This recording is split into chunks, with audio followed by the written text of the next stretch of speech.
কি তোমাকে তো আমি চিনি, তুমি অন্নদা দিদি না? তুমি অমন ভাবে জলে ঝাঁপ দিতে যাচ্ছিলে কেন? আমাকে মরে যেতে দে। কেন বাঁচালি তুই আমাকে মামা? আমি মরে যেতে চাই। উমা, সে কি গো, তুমি আত্মহত্যা করতে চাচ্ছিলে? তুমি জানো না আত্মহত্যা মহাপাপ? আমার বেঁচে থাকাটাই অভিশাপ রে মামা। কেন গো এমন কথা বলছো কেন? তোমার কি হয়েছে? সে তুই বুঝবি না রে, তুই যে অনেক ছোট। একবার বলেই দেখো না, দেখবে আমি ঠিক বুঝবো। আমার কুষ্টি বিচার করে কনক ঠাকুর বলেছে আমি মাঙ্গলিক।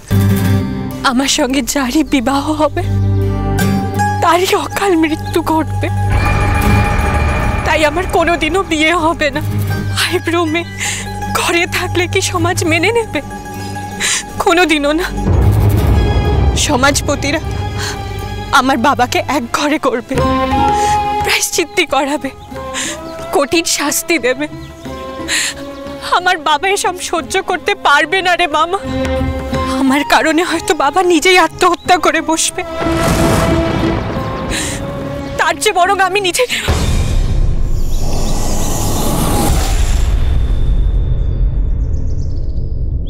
অমন কথা মুখে এলো না গো দিদি। তুমি তারাপীঠে আমার বড় মার কাছে গিয়ে তোমার মনের কষ্টের কথা বলো। বড় মা? বড় মা কে? তারা মা গো, তারা মা, তোমাদের তারা মা, আমার বড় মা। যাবে গো, যাবে আমার বড় মার কাছে, দেখবে তোমার সব কষ্ট সব দুঃখ দূর হয়ে যাবে। তুই তুই সত্যি কথা বলছিস মামা? তোর বড় মা আমার সব দুঃখ দূর করে দেবে? দেবে গো দেবে। আমার বড় মা খুব ভালো। কে বলতে পারে আমার বড় মার কৃপায় তুমি হয়তো রাজরানী হয়ে গেলে। রাজরানী? যাও গো যাও, আমার বড় মার কাছেই যাও, সব ঠিক হয়ে যাবে। তোর কথা বিশ্বাস করতে আমার বড় ইচ্ছে করছে মামা। যাব, আমি নিশ্চয়ই যাব। তুই যাবি তো আমার সঙ্গে? হ্যাঁ যাবো গো। না, তুই তারাপীঠ যাবি না বামা। কেন মা? একদম বায়না করবে না, আমি বলে দিলাম কিন্তু বামা। আর যেন কোনোদিনও কথা না বলতে শুনি তোমাকে। না গো দিদি, আমার মা একা একা তারাপীঠ যেতে দেবে না। তোর ভয় নেই বামা, তোর মা যে আমার ফুল কাকি হয়। আমি তোর মাকে বুঝিয়ে ঠিক রাজি করাবো। তাই তুমি আমার মাকে রাজি করাবে? তাহলে তো আমি অবশ্যই তারাপীঠ যাব।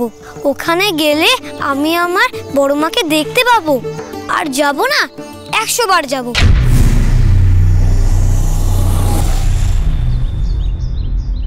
এই রে, কি হলো বামা? আমার যে পাঠশালায় যেতে হবে। আমি পাঠশালায় চললাম গো, আর তুমি ঘরে ফিরে যাও। একবার যখন তোমার সব চিন্তা বড়মার পায়ে সঁপেছ, তখন তোমার কোনো চিন্তা নেই। আমি যাচ্ছি গো। কেন জানি না রে বামা, তোর মুখে তারা মায়ের কথা শুনে নতুন করে বাঁচার আলো দেখতে পাচ্ছি।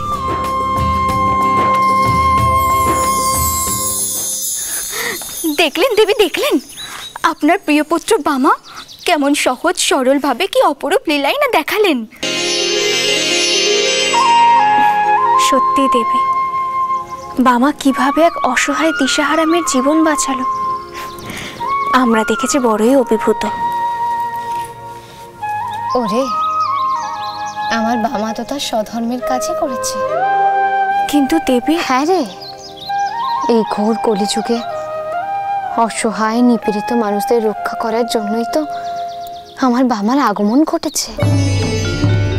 তোরা যা দেখলি এ তো সূত্রপাত মাত্র।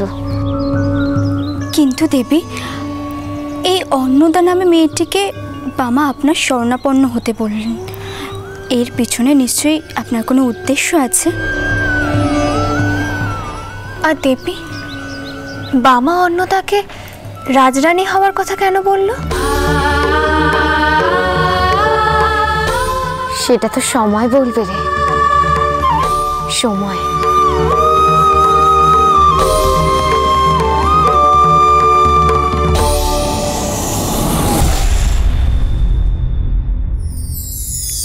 গয়না মা আমার জন্য? না বৌমা, এগুলো আমার আনন্দের হবু বউয়ের জন্য। আপনিও যেমন মা, ঠাকুরপুর বউ কবে আসবে তার ঠিক নেই, তার বউয়ের জন্য এখনই গয়না আনিয়েছেন। আপনি তো আবার কনক ঠাকুরকে দিয়ে ঠাকুরপুর কুষ্টি বিচার করালেন, তিনিও তো একই কথা বললেন মা, ঠাকুরপুর মাঙ্গলিক। পাত্র মাঙ্গলিক জেনেও কি কেউ ঠাকুরপুর সাথে তার মেয়ের বিয়ে দেবে মা? তেমন মেয়ে পেতে কিন্তু সময় লাগবে। হ্যাঁ বড় বৌমা, তুমি ঠিক কথাই বলছো। আমি জানি পাত্রী পাওয়াটা সহজ নয়, আমিও বুঝতে পারি সেটা, কিন্তু আমার মন যে মানে না গো। আগামী বৈশাখের মধ্যে যদি আনন্দর বিয়েটা না দিতে পারি, তাহলে যে আমি আমার পণ রক্ষা করতে পারবো না। আর তাহলে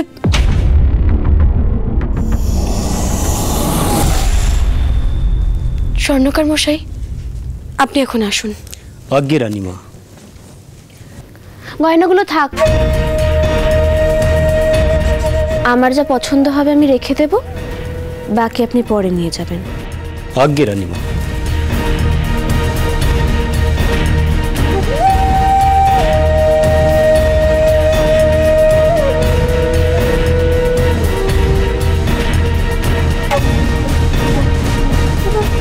মা দেখুন তো এই হারটা কেমন? তারাপীঠের মন্দির এবার আমাদের হাতছাড়া করতে হচ্ছে মা। সে কি, এ কি অলক্ষণে কথা বলছো তুমি? দুর্গাদাস সরকার তারাপীঠ থেকে পত্র পাঠিয়েছে, ইংরেজ সরকারের নজর পড়েছে এই এলাকার ওপর।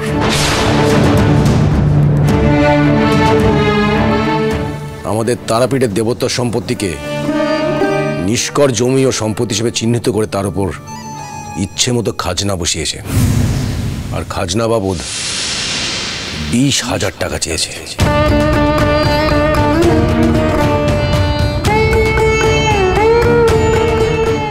কি বলছো তুমি?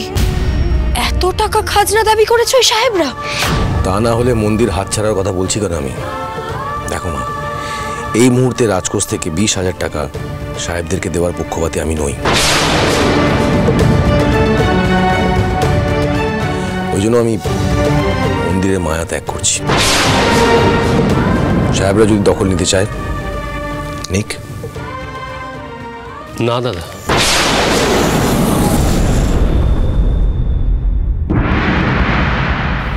এমন কথা তুমি মুখেও এনো না। তারা মায়ের মন্দির আমরা সাহেবদের কাছে দিয়ে দেবো? না না, এটা হতে পারে না। আচ্ছা দাদা, আমরা বাবা মশাইকে কি প্রতিশ্রুতি দিয়েছিলাম সেটা তুমি ভুলে গেলে? ঠাকুমা ঠাকুমা আমাদের কি আদেশ দিয়েছিল সেটাও তুমি ভুলে গেলে দাদা? আমি কিছুই ভুলিনি রে ছোট, কিছুই ভুলিনি। কিন্তু এ তো সামান্য টাকা নয়, আর শুধুমাত্র খাজনা মেটালেই হবে না। তারাপীঠের পুরোপুরি সত্ত্ব ভোগ করতে গেলে ইংরেজ সরকারকে আরো টাকা দিতে হবে। ওমা সে কি, তাহলে তো তারা মায়ের নিত্য সেবার সত্য রাখতে পারবো কিনা আমাদের ভাবতে হবে। কি বলেন মা? এত টাকা দিয়ে তারা মায়ের মন্দিরের দায়িত্ব না রাখাই ভালো। দরকার হলে আমি দেব।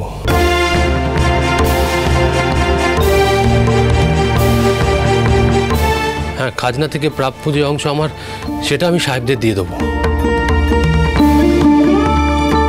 কিন্তু তারা মায়ের মন্দির, না না, সেটা আমি কোনোভাবে সাহেবদের হাতে দিতে পারবো না। দেখো দাদা, আমরা যে সংকটের মধ্যে পড়েছি তার একটা উপায় আমাদেরই বের করতে হবে। সেরকম হলে আমি নিজে গিয়ে সাহেবদের সাথে কথা বলবো। তাতে কোনো লাভ হবে না ছোট।